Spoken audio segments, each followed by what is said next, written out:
Hi friends, welcome back to Sam official. ఈరోజు మనము అలసందల గారెలు అంటే కొన్ని ఊర్లలో పెబ్బర్లు కూడా అంటారు, వాటివి ఎలా తయారు చేసుకోవాలో చూద్దాం. ముందుగా ఈ అలసందలను మనం ఒక 4-5 గంటలు బాగా కడిగి నానబెట్టుకోవాలి.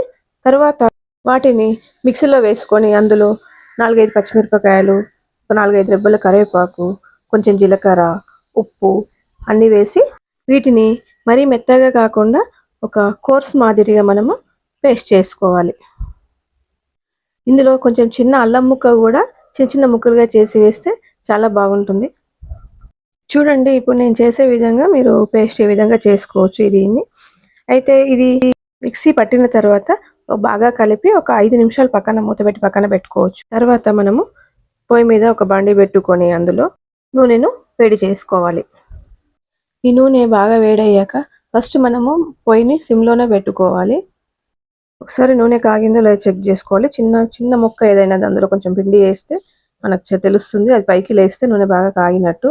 తర్వాత పొయ్యిని సిమ్లో పెట్టుకొని ఒక్కొక్కటిగా మనకు కావాల్సిన సైజులో వేసుకోవాలి. వీటిని మన ఇష్టం, మనం డైరెక్ట్ చేతులతో అయినా వేయచ్చు, లేదంటే వాటర్లో కలుపుకొని వేయచ్చు, లేదంటే చేతులకు కొంచెం నూనె రాసుకొని అయినా వేయచ్చు. ఒక్కొక్కరు అలవాటు ఒక్కొక్క రకంగా ఉంటుంది. బాగా ఎక్స్పీరియన్స్ వాళ్ళు అయితే బాగా డైరెక్ట్గా చేతితోటే వేస్తారు. ఒక్కొక్కటిగా వేసిన తర్వాత ఇంకో దాన్ని తీసుకోవాలనుకున్నప్పుడు కొంచెం వాటర్తో చేయి తడుపుకొని మళ్ళీ ముద్దలాగా చేసి దాన్ని రౌండ్గా చేసి అందులో వేసుకోవచ్చు.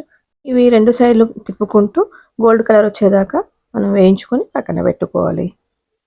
వీడియోలో చూపించిన విధంగా మనం ఒక్కొక్కటిగా అందులో వేసి 2 సైడ్లు కాల్చుకోవాలి. వీటిని చాలా ఈజీగా చేసుకోవచ్చు. ఇంట్లో ఏం లేనప్పుడు అప్పటికప్పుడు ఈవినింగ్ స్నాక్స్గా కూడా వీటిని చేసుకోవచ్చు. ఇవి ఎంతో బలాన్ని ఇస్తాయి, ప్రోటీన్ ఎక్కువగా ఉంటుంది, వీటిని ఫైబర్ ఎక్కువగా ఉంటుంది.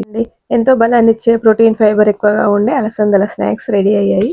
వీటిని మీరు ఉట్టిగా తినొచ్చు, లేదంటే చట్నీతో అయినా తినొచ్చు. వేడిగా ఉన్నప్పుడు తింటే చాలా టేస్ట్గా ఉంటాయి. చట్నీతో అయినా తినొచ్చు, అది మీ ఇష్టము. చాలా బాగున్నాయి. ఈ వీడియో మీకు నచ్చిందనే అనుకుంటున్నాను. నచ్చినా నచ్చకపోయినా చూడండి. నచ్చితే నచ్చిందని కామెంట్ చేయండి, నచ్చకపోతే నచ్చలే అని కామెంట్ చేయండి. మీకు నచ్చినట్టయితే please like, share and subscribe చేయండి. ఇంకా మరిన్ని కొత్త వీడియోలతో మళ్ళీ కలుద్దాము. Thanks for watching. బాయ్.